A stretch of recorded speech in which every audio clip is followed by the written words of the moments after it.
வணக்கம். இது புது புது அர்த்தங்கள் நிகழ்ச்சி. இந்த நிகழ்ச்சியின் இன்றைய விருந்தினர்கள் பேராசிரியர் திரு அருணன் அவர்களையும் பாரதிய வழக்கறிஞர் சங்கத்தைச் சேர்ந்த வழக்கறிஞர் திரு ராமமூர்த்தி அவர்களையும் அன்போடு வரவேற்கிறேன். இன்றைய முதல் செய்தியாக உயர் நீதிமன்றம் ஒரு முக்கியமான தீர்ப்பை வெளியிட்டிருக்கிறது. ஒரு பொதுநல வழக்காக இல்லாமல் கூட பத்திரிகையில் வந்த ஒரு செய்தியையே கூட ஒரு வழக்காக எடுத்துக்கொண்டு ஒரு நீதிபதி பரிந்துரைக்க இன்றைக்கு அவங்க சொல்லியிருக்காங்க. கந்துவட்டி தொழில் என்பது மிக மோசமான நிலையில் இருக்குது. அதனால் பாதிக்கப்படக்கூடியவங்க மிக மோசமாக பாதிக்கப்படுகிறார்கள். எனவே இந்த தொழிலில் ஈடுபடக்கூடியவர்கள் சட்டத்தை மீறி இந்த தொழிலை செய்யக்கூடியவங்களை தண்டிப்பதற்கு குண்டர் சட்டத்தின் கீழே இருக்கக்கூடிய வழிமுறைகளில் இதை கொண்டு வர்றதுக்கு வாய்ப்பு இருக்கா அப்படின்னு சொல்லி பரிந்துரைக்க அரசாங்கத்துக்கு நீதிமன்றம் பரிந்துரைச்சிருக்கு. அந்த அளவுக்கு ஒரு கொடுமையானதாக தமிழ்நாட்டில் கந்துவட்டி தொழில் மாறிவிட்டதா? நீதிமன்றம் தலையிட்டு தீர்க்க வேண்டிய அளவுக்கு மாறிடுச்சா? காவல்துறைன்றது கைகளெல்லாம் மீறி இது போயிடுச்சா? உண்மை. அதாவது அது விதவிதமான வார்த்தைகள்லாம் சொல்கிறாங்க. நீங்கள் மதுரை பக்கம்லாம் கேட்டிங்கன்னா ஏதோ மீட்டர் வட்டிங்கிறாங்க, ஏதோ புது புது வார்த்தைகள்.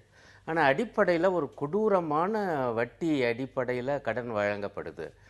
அந்த கந்து வட்டி என்பதுதான் அந்த சொல். அதை தடுப்பதற்கான ஒரு சட்டமெல்லாம் இருக்குது. அது பற்றியெல்லாம் கூட அந்த செய்தியில் குறிப்பிடப்பட்டிருக்கு. எனக்கு என்ன படுதுன்னா, வட்டிக்கு கடன் கொடுக்கிறவங்கள் மீது குண்டர் சட்டம் பாயணும், இது ஒரு பகுதி.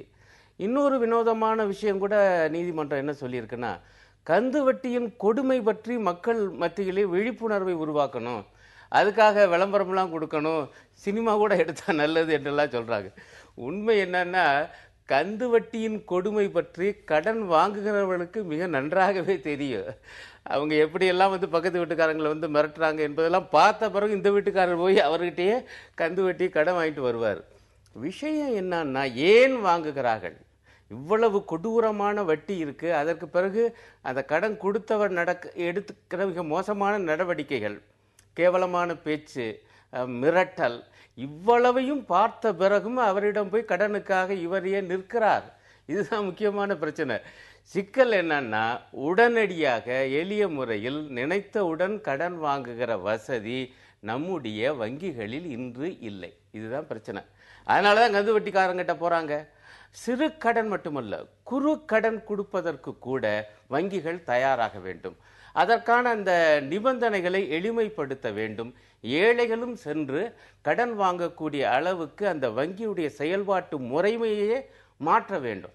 அது பற்றியான நீதிமன்றம் எதுவுமே பேசுன மாதிரி தெரியல. அதை பொறுத்தவரையிலையும் இது அவங்க குற்றம் இழைக்கிறாங்க, ஆகவே கடுமையான சட்டம் பாயணும் என்கிற அளவில் மட்டும் சிந்திப்பது போல படுகிறது. ஒரு சட்டத்தின் பார்வையில் பார்க்குறாங்க, ஒரு சமூக பார்வை இதில் இல்லை அப்படின்னு சொல்ல வர்றீங்க. வங்கிகளுடைய தோல்வின்னு இதை பார்க்க முடியுமா? நிச்சயமாக இது வங்கிகளினுடைய தோல்வி மட்டும் கிடையாது, நம்முடைய அந்த அரசாங்கத்தினுடைய தோல்வி என்றதை தான் நான் சொல்லுவேன். ஏன்னா சுதந்திரம் அடைஞ்சு கிட்டத்தட்ட 60 ஆண்டு 65 ஆண்டுகளுக்கு மேலாகிவிட்டன.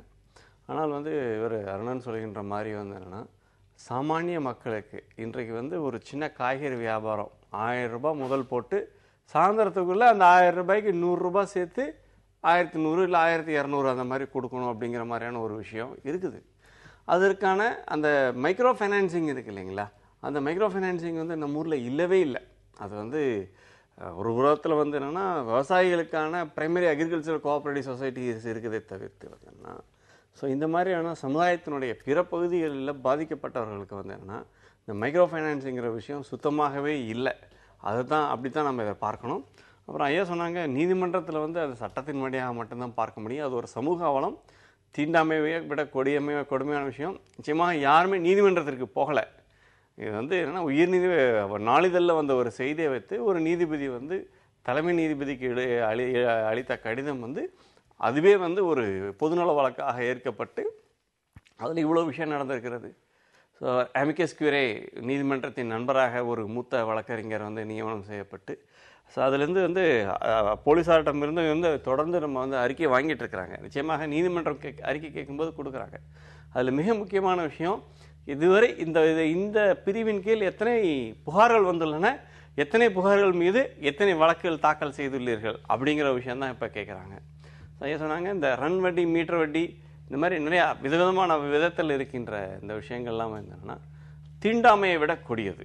தீண்டாமை எப்படி ஒரு மனிதனை அதை சாகடிக்குதோ, அந்த மாதிரி என்னென்னா, பொருளாதார ரீதியாக ஒரு மனிதனை வந்து தாழ்மைப்படுத்துகிறது, சிறுமைப்படுத்துகிறது, அவமானப்படுத்துகிறதுங்கிற வகையில் இது வந்து மிக கொடுமையான விஷயம் தான். இது கொடுமையான விஷயம்ன்றதுல மாறுபட்ட கருத்து இல்லை. தீண்டாமையை விட கொடியது அப்படின்ற வாதத்தை பலர் ஏற்க மறுப்பாங்க. ஏன்னா தீண்டாமையினுடைய கொடுமை என்பது அதை அனுபவிக்கக்கூடிய ஒரு அதே மாதிரியான விஷயம், அதை விட அதே மாதிரியான விஷயம் தான். இது வந்து அவமானப்படுத்துவதுதான். தீண்டாமை எப்படி அவமானப்படுத்துகின்றதோ இது வந்து பொருளாதார ரீதியாக ஒரு மனிதனை மிக சிறுமைப்படுத்துவது, அவமானப்படுத்துறது தான். அப்படிதான் நான் பார்க்கிறேன். இல்லை, ஏற்கனவே நீங்க சொல்லக்கூடிய இந்த உணர்வை புரிஞ்சிக்க முடியுது.